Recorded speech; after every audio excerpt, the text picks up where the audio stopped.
Awesome. So yeah, we're recording. Everything looks good. Full screen's All up. right. It's very cool. All right, guys. So, in my continuing meeting new people, working on new projects, every so often something cool comes and falls into your lap. And that brings me to today's guest. Go ahead and introduce yourself, sir.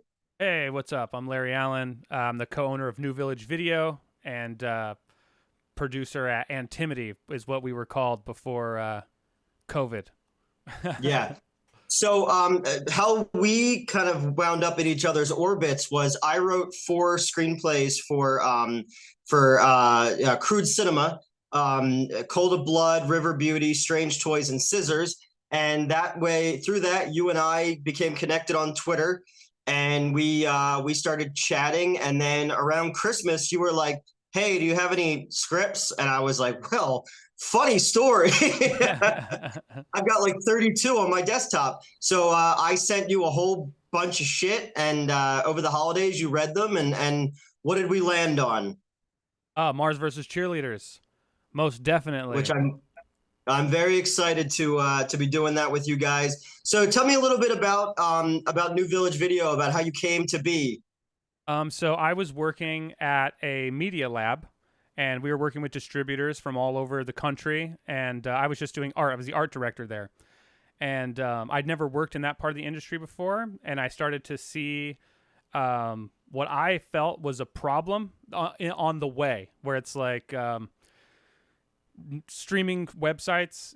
There a lot of them are pay per click. And so, because Mhm. of that, distributors are kind of just gobbling up every film they can get their hands on. And I don't know if all of them, but I have a feeling that some of them are doing this, and they don't really care that the filmmaker will make no money. It's more Yeah. so that they're going to make the money to keep their lights on and keep their employees paid and stuff like that. So I started to think like, hey, if I'm an independent filmmaker and if I'm not making money, I can't make movies. Yeah. So I have to do something. And then COVID happened. I lost my job because nobody was making movies at the time. So there's no art to do. And I learned how to code, and I started working on my own platform, which everyone said was insane to do. And I still don't blame them. And I agree with them, actually. It's pretty crazy to make your own platform, especially in this market, and especially when you're independent. But I just wanted to do a straight rental platform like the old video stores that I grew up Yeah. going to, and I really Yep. built my palette for films like around what the cool stoner dude at the local video store was telling me to watch. You know, Same. so I And want to be that. Go ahead. you were a photographer as well for a while in the fashion industry. Yeah, I did fashion editorial for about 15 years.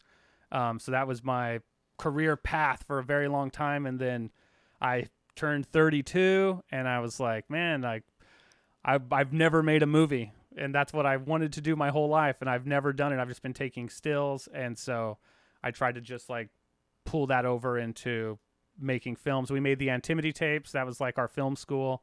So Hmm. I think we made a short film every 2 weeks for a year. So we wrote, That's awesome. produced, edited, released every 2 weeks for a year, which was really And now fun. We learned a lot. you guys have a really great selection too, of films that you guys have on New Village Video. I was going through and I was like, oh, I know this one. I know this person. It's kind of cool to see the weird entanglements that have kind of come along. Oh yeah, Yeah. definitely. Yeah. So I was introduced to a lot of your crew through the production Discord Yep. to get this project together. So what about Mars versus Cheerleaders? Did you guys like why that one? Because we were looking we always had this plan in the New Village Video like business model plan. We were like, okay, we're gonna start out, we're gonna get the platform down. Once people can rent on our website and we're not like hosting through Vimeo or something, Mhm. then once we have that settled and we have our formula, then we're gonna start making movies. So we have our own originals. Yeah. Um, and I wrote a feature, and I wrote my first feature. It's called Pills. But we want to try to make two movies this year, Mhm. and there's no way I could write another feature film. And so we were kicking around like ideas of what we were kind of looking for, and I was like, I want to do one of those really cool schlocky kind of movies that you would find at a video store. And so our whole Mhm. our whole idea is like the movies we can't find in the wild, we'll make them. you Yeah, know. exactly. So I knew that you were writing some cool stuff like River Beauty you had mentioned. I've been seeing Hmm. some advertising for that, and I like your style. So I was like, dude, if there's someone who has the cool schlocky stuff, it's going to be schlock in all films. You know what I Yeah, mean? exactly, So right? No, and this is a project that I've been trying to get done. I wrote this way back in 2016. And I wrote four different versions of it, and then I just combined them together into one. Because originally it was going to be a star vehicle for my former partner and Len Kabazinski, and then that didn't happen, so we made Swamp Zombies 2 instead. So it's just been kind of sitting on my desktop, and we had all this cool art, and we cut two trailers for it and stuff, and it was awesome to hear that you dug it, because it was just like I did, like you said, the kind of movie you would have found at the video store. I wanted a little I wanted a little Slave Girls Beyond Infinity. I wanted Frankenstein meets the Space Monster. I wanted Star Slammer. I wanted the Big Bird Cage, the Big Dollhouse. love that movie. Like combine all of those types of things into something fun. And Mars vs. Cheerleaders is a great title, but I know, I'm yeah, so great title. excited. I'm excited that it's in your guys' hands too, because it's like, you know what you're doing. You have a passion for this kind of stuff, and I know it's going to be kick ass. And you're in Phoenix. Yes, yeah, we're out in Yeah. Phoenix, Arizona. So we have a lot of like alien terrain out here for sure. Hmm. Um, Yeah. but that was the big thing. One of the big reasons we chose it too was, like you said, great title. The story's fun, but my rule always with movies is I'm a fun movie guy. I like fun Yeah. movies. If the movie's not fun, if it's preachy or boring, I can't do it. I like, and I'm not saying those movies are bad. They're great. They win No. Oscars. You know what I mean? They win Yeah. awards. They do their thing. There's plenty of platforms you can go find those movies. I want so I like action packed films. This movie has tons of action. Hmm. I like slapstick, physical comedy. Has that, and I like tons of gore and goo and Yeah. playing with like, making people get dirty. Like our Yep. last film we made, Cloud, ends with two drug dealers exploding. You know what I mean? Like, so I just like that kind of just random, out of control stuff. Like they used to Yeah. say to theater actors, like people go to the theater to see people do things they can't do in real life. You know what I mean? So Hmm. that's kind of my whole approach, and just looking for the funnest stories to tell. The Yeah. funnest stories to tell. Yeah, definitely. And again, I'm so appreciative that like you took an interest in it. It was weird this year to have 11 projects picked up, that have been sitting around, or stuff that I had to rewrite real quickly. And and I've gotten some notes from you, and I'm gonna get some more notes, and I'm excited to make it more, in the vein of what you guys are trying to do. And I always like, I love that challenge of trying to shape my idea into someone else's idea. And it's just cool, and I'm excited to see what you guys do with it. It seems like you got some really cool fucking people on Oh your yeah, side doing art and effects and costumes and all that kind of stuff. And Phoenix also, because I used to live in Tucson, so there's a really good collection of people out there too to draw from for actors and everything. It's a pretty cool area. yeah, definitely, definitely. We have a lot of people, and our crew is awesome. Like our crew is with us Mhm. for the entirety of the Antimony tapes. Like I'm telling you, every 2 weeks, like we get a script, we're shooting it that weekend, we're casting it all week. Yeah. And they were there, 4 in the morning, 5 in the morning shoots. Like they're diehards. They're really good at their jobs, and we all work really good together as a team. And Yeah, we and really, that's so important. yeah, I agree. And we really can take something with no money and really put the budget into it, because really money just solves creative problems. Yeah. You could solve a problem creatively, or you can throw money at it. And so we Hmm. just if we could surround ourselves with more creative people, then the less money we actually have to spend solving problems. Exactly, exactly. And again, you're not going to something called Mars vs. Cheerleaders looking for, Avatar level special No, effects and no, stuff. no. It's not going to be. So what were the movies that kind of got you on this path? Like, what are the ones that are your go-tos? So I really like Jack Hill movies. He was Mm, always one of my favorite, like Switchblade Sisters, The Big yeah, Dollhouse, stuff like that. I like Alice, Sweet Alice. Like there's that thing about that I always just called Grindhouse. I know Grindhouse is a theater and it's a way of yeah, programming, but the movies that came out of that, like Alice, Sweet Alice, and these like really heavy dramatic horrors, or but I tend to more go to Jack Hill, Switchblade Sisters, Big Doll House. Hmm. I like even like the more like big budget films. Like I love like Demolition Man. It's probably Yeah. one of my all time favorite Stallone Hmm. flicks. Um, Trying to think of like other ones off the top of my head. I watch so many movies every day that movies have become kind of weird.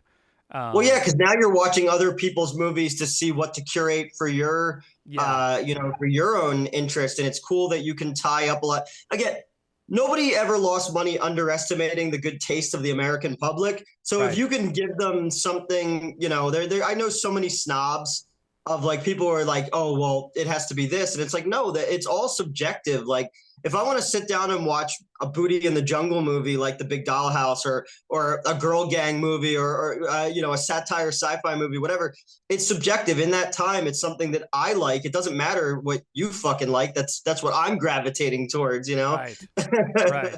I mean, and that's the thing, And you're always going to have those people. I've never, I feel like film has always had that struggle between like product and art, where it's yeah. like art is subjective. Hmm. A toilet is not subjective. It's a toilet. It has a Yeah. purpose. If you get too creative with the toilet, you got piss all over the floor. Hmm. But with a movie, I mean, come on, give me a break. Like people get so uptight about it, and they have these opinions like, what's a bad movie? You can't say what's a bad movie. It's subjective art. You know what I mean? Yeah. So what's bad for you isn't bad for me.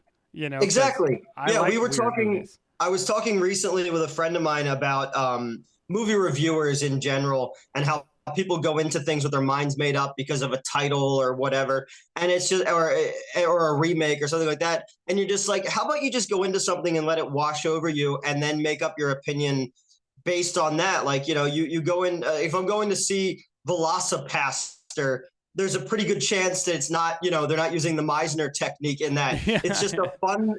a fun thing. Like all of our favorite movies from the 80s or whatever are, it's art by way of commerce. It's something, you could turn a buck with. And, girls in the shower and aliens and cheerleader outfits, like, It sells. It sells. I mean, look at I always liked Canon movies. I thought yeah. Canon always Oh, had yeah. like such amazing films, and I think that's one thing I wish we had in the modern like film market is producers giving money to actual movies like that. Like those To big like batshit Canon productions. crazy ideas. Like Yeah. imagine going in and trying to pitch Life Force now. Yeah. Like, Exactly. they'd be like, wait, what? Yeah, I mean, I don't even know if you could pitch Bloodsport now. You know what I mean? They're like, so No, not at all. it's just a dude fighting in a tournament. Yeah, it Yeah. is. That's what it is. Invasion USA, Delta Force. Like you could never do any of those things now, Right. And and the funny part about Mars Cheerleaders, the idea came about only because I ordered space costumes and got cheerleader costumes instead because Nice. Amazon messed it up. But I was like, fuck it, I'm just gonna write a cheerleader movie. There's a million Roger Corman cheerleader movies, but it reminded me of that one Howling sequel where they Yeah. ordered wolf costumes, they got monkey costumes instead, and they're like, nobody will notice. Yeah. Well, hey, I mean, at least Amazon did something right. Exactly. I said, all right, we're writing a cheerleader movie instead. So when are you guys looking to jump into getting production going? Yeah, so we're definitely going to get started before the warm season starts up here. I mean, we do plan on Mhm. shooting a lot of it in studio. Yeah. We build a lot of sets. We love building sets around here. So Hmm. we're going to start getting into production before it gets hot. We'll be shooting all the outdoor stuff like on the golf course or like different Yeah. places like that. The running through the woods, different things Hmm. that we'll shoot that hopefully by March. We'll start shooting Okay. those things. Very Because cool. once Very June cool. rolls around, it's deadly out here. Yeah. Oh, I know. I live there. It's like Arizona's so close to hell, you can hear the wailing of the damned. Yeah. Yeah, dude. But I know a lot of Arizona people who watch the channel. My buddy Race lives in Phoenix. He owns an armory and stuff like that. So he's got all That's kinds cool. of cool shit. So, I definitely recommend that people follow New Village Video because get involved, check out their other movies that they've got. I'm fucking excited that somebody was like, yo, dude, we like your script and we want to make your movie. That's exciting to me. And also, believing in what you guys do too. It's not handing your thing off to like Trauma and then it'll sit on a shelf for 10 years and then when it does come out, you're not told, and then you don't make, Yeah, you get no exactly. credit in it, So Right. it's cool. Yeah. What do you guys got planned for the future? What's the future look like? So I really think that the thing that I want to do, I guess the thing I want to do more than anything is I want to recreate that old release model. So right Hmm. now we have the rental store. That's the pinnacle for me. That's where the independent always made money. Yeah. But I feel like a lot of people nowadays, when you go straight to like, just because the technology's changed, so we don't have it on TV anymore. So people watch Netflix or they watch Hmm. Tubi or Hulu or Yeah. whatever. To me, that's like Netflix and HBO Max and all this. That is the modern day cable TV. Yeah. So when you take your movie and you go straight to them, you just cut out the video store and like physical media and rentals. That all that money you could have made there, you went straight to cable. If you go to Tubi, you go straight to TV. That's like regular Hmm. basic TV, like Fox Yep. midnight movies. Hmm. But that old release schedule of like the theater to the video store to the cable box to the Yep. TV set, Yep. because there's all these opportunities for money for the filmmakers to make a little bit of money that I feel Yep. like is being missed out on. And that's really what we're pushing so hard to try to convince people of is like, we're small, we're new, we've only been in business for a year, but we are building an audience and we market every film like it's Tom Cruise. We Yeah. market every Yep. movie like it's that. Um, That's what I love about your guys' socials too, is it's really pushing the filmmakers and the people who are putting it all together. And that, again, it does remind me of the old mom and pop video store vibe of things. Because Tubi was that. Tubi feels the closest to the video store for me because again, it's a lot of sleazier titles and stuff. And I right. used to love the local video store that I grew up with. It was basically my film school was called B&C Video in Marlton, New Jersey. And because they didn't get all the big Steven Spielberg movies, you would get Boarding House and Sledgehammer and Things and Yeah, I love that. shit like that, Italian stuff and all. So it's like I love when I could go through and see the cover of something and be like, okay, well, I need to know what this is. And the same thing with you guys.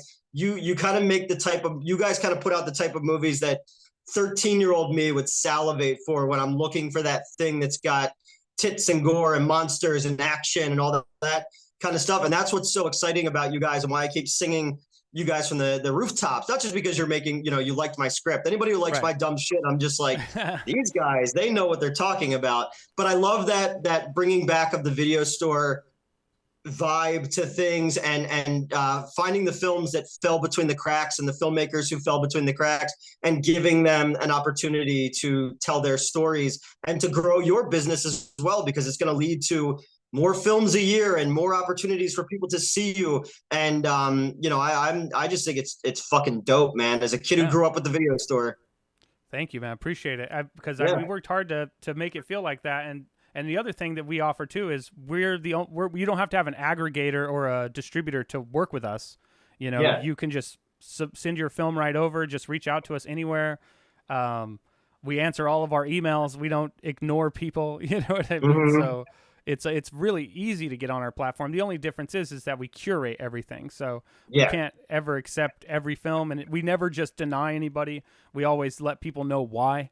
And it's usually, Mm-hmm. honestly, it's usually audio issues for the Yeah. most part. Yeah, when I was at the other company, when we were getting other people's films like video game documentaries and stuff, we were going through Quiver to make sure that it was all standard industry stuff. So I learned a lot about that I didn't know before when it came to the distribution side of things, which is kind of cool. But you were even saying like Amazon Prime and what was the other one? Vimeo were taking down people's content that no longer fit their standards and Yeah. whatnot. I know that Amazon did it to a show that I used to work with, and it's just like really, there's so much other shit up there, and they're just going after the little guys basically, and Yeah. that sucks Well, because there are a lot of really cool indie films out there. it's true. And I feel like a lot of people, and I can't, this is just me speculating, obviously, but I feel Yeah, like a lot of people build their brand off of indie films, so their catalog could be big and robust and yeah, attractive for that like $16.99 a month you're gonna pay. mm-hmm. But once they do that and they get enough viewers and enough people paying those prices, now they have the money to bring in the big A-list titles. And once they Yep. can do that, they cut the indie guys by the knees, and they just either lower their payout to the point where it's no use to be there anymore, or they just Yeah. cut them off and say, oh, this doesn't fit our brand anymore. And it's like, well, that's fine. Everyone's a private business. They have the right to show what they want. And, that's why we created New Village Video, was out of the need to be like, hey, I don't want indie to die in darkness. I don't want it to just be like cast out. And I get it. The movies are fun and they're schlocky and they're funny and weird and they have all these like, taboo elements to them. But a lot of art comes out of those things and a lot of inspiration comes out of those things. Yeah. And there's a lot of movies we wouldn't even have. Like, I don't even think we would have Jaws if it wasn't for the Grindhouse. I don't think we would have any of these films. Oh yeah, and you trace it back, and again, it's all cyclical. When you got movie theaters, and then when TV came about, the drive-in was able to pick up all those weird kind of taboo things, like you said. And then when they needed another place, it took over to Grindhouse, and then when it took to VHS, and then streaming, like it keeps like repeating itself.